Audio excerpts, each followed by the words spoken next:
हाँ तो प्यारे बच्चों, अब हम विद्युत धारा का 7वां लेक्चर आज लेकर आ चुके हैं, जिसमें हम लोग पढ़ने वाले हैं विद्युत प्रतिरोध अर्थात इलेक्ट्रिक रेजिस्टेंस।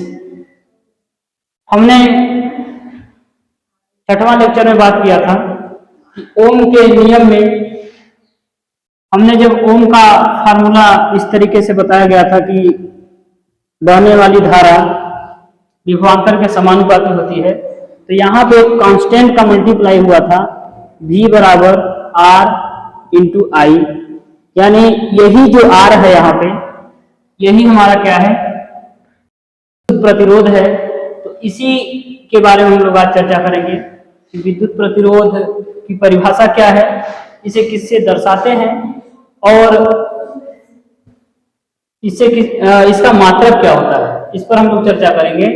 तो देखिए, विद्युत प्रतिरोध जो होता है ये काम क्या करता है, ये धारा का यूज करता है, यानी जिसमें भी विद्युत प्रतिरोध लगा होता है वहां से करंट को रोका जाता है, यानी कि अवरोध उत्पन्न किया जाता है, यानी वहां धारा का यूज होता है, प्रयोग होता है। कहने का मतलब, अगर धारा कहीं से उत्पन्न हो रही है, उसका कहीं भी काम आना चाहिए, उसका काम कौन करता है, कौन काम में लेता है, प्रतिरोध। हमारे पास जितने भी डिवाइस होते हैं, जितने भी उपकरण होते हैं, उसमें प्रतिरोध लगे होते हैं और वही प्रतिरोध उस धारा को, यानी उस धारा का जो धारा प्रवाहित होती है उसका यूज करते हैं। तो जब उसका यूज करते हैं तो आज हम जानेंगे कि प्रतिरोध का डेफिनेशन क्या है और प्रतिरोध को किससे प्रदर्शित करते हैं और प्रतिरोध का मात्रक क्या है।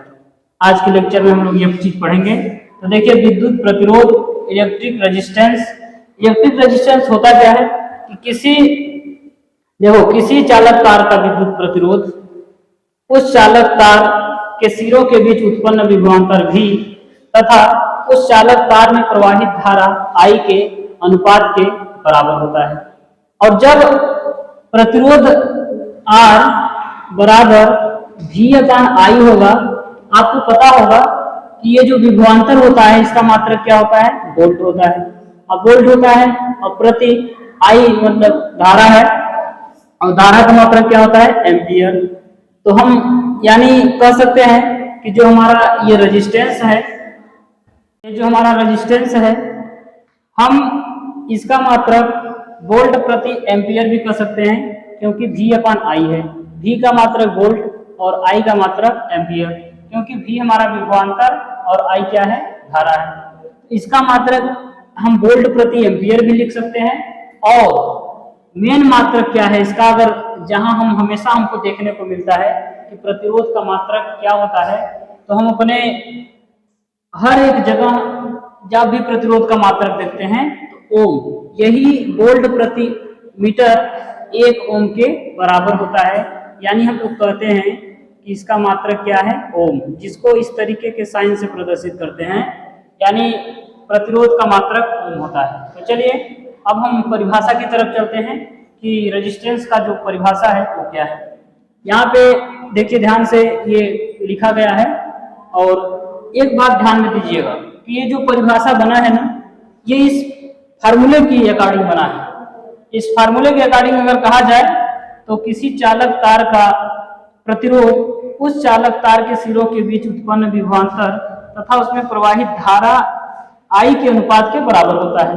तो इसी फार्मूले के अकॉर्डिंग ये हमारा इतना बड़ा डेफिनेशन बना है। तो इसमें क्या लिखा है, देखिए, किसी चालक तार का प्रतिरोध R, किसी चालक तार का प्रतिरोध R उस चालक तार के सिरों के बीच उत्पन्न विभवांतर V तथा चालक तार में प्रवाहित धारा I के अनुपात के बराबर होता है।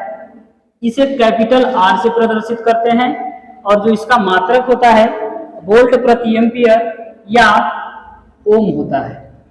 वोल्ट प्रति एम्पियर या ओम होता है। और जब कभी हमको रेजिस्टेंस का मान निकालना होता है, यानी रेजिस्टेंस की वैल्यू निकालनी होती है, तो हम लोग ये वाला फार्मूला यूज करते हैं, R बराबर V/I, R बराबर V/I। हाँ, तो हमने विद्युत प्रतिरोध की परिभाषा में ये चीज पढ़ा कि R बराबर V/I। तो R बराबर V/I से क्या होगा, V अब क्या है, विभवांतर है, और A क्या है, एम्पियर है। विभवांतर है, ये धारा है, तो विभवांतर का मात्रक वोल्ट होता है और एम्पियर का मात्रक क्या होता है, धारा का मात्रक एम्पियर होता है, और ये पूरा 1 ओम के बराबर होता है। यानी कह सकते हैं तो प्रतिरोध का मात्रक क्या होता है, ओम होता है। अब हम कई बार पेपर में पूछता है कि 1 ओम को परिभाषित कीजिए। 1 ओम की परिभाषा हम यहाँ पर आपको सिखाने जा रहे हैं कि 1 ओम को परिभाषित कैसे करेंगे। तो सबसे पहले हम लोग यहाँ पे देखें कि R बराबर V/I है। R बराबर V/I, यदि हम V बराबर 1 वोल्ट, V बराबर 1 वोल्ट तथा I बराबर 1 एम्पियर मान लें, या कह दें कि किसी चालक तार के सिरों के बीच उत्पन्न विभवांतर 1 वोल्ट तथा उस चालक तार में प्रवाहित धारा 1 एम्पियर हो, तो उस चालक तार का जो प्रतिरोध होता है वो कितना कहलाता है, 1 ओम कहलाता है। इसी चीज को शब्दशः हम बोलेंगे, यदि किसी चालक तार में प्रवाहित धारा 1 एम्पियर तथा उस चालक तार के सिरों के बीच उत्पन्न विभवांतर 1 वोल्ट हो, तो उस चालक तार का प्रतिरोध 1 ओम कहलाता है, या उस चालक तार में जो कार्यरत प्रतिरोध होता है वो 1 ओम के बराबर होता है। तो यहाँ से हमने 1 ओम की परिभाषा को बताया आपको, और इसको आप नोट कर लेंगे। इस 1 ओम की परिभाषा बहुत इंपॉर्टेंट होता है। तो इस तरीके से 1 ओम को परिभाषित किया जाता है। किसी भी चीज को परिभाषित करने के लिए मेन चीज होता है फार्मूला। यदि आपको कोई भी परिभाषा नहीं याद है तो फार्मूला के अनुसार आप किसी भी चीज को परिभाषित कर सकते हो। आप देख रहे हो कि V/I है, अपान का मतलब अनुपात कर सकते हैं कि V अनुपात I। तो हम कह सकते हैं जो प्रतिरोध होता है वो विभवांतर तथा धारा के अनुपात के बराबर होता है। इस तरीके से यहाँ पे आपका हो गया 1 ओम की परिभाषा। तो धन्यवाद बच्चों, अब हम मिलते हैं नेक्स्ट लेक्चर में।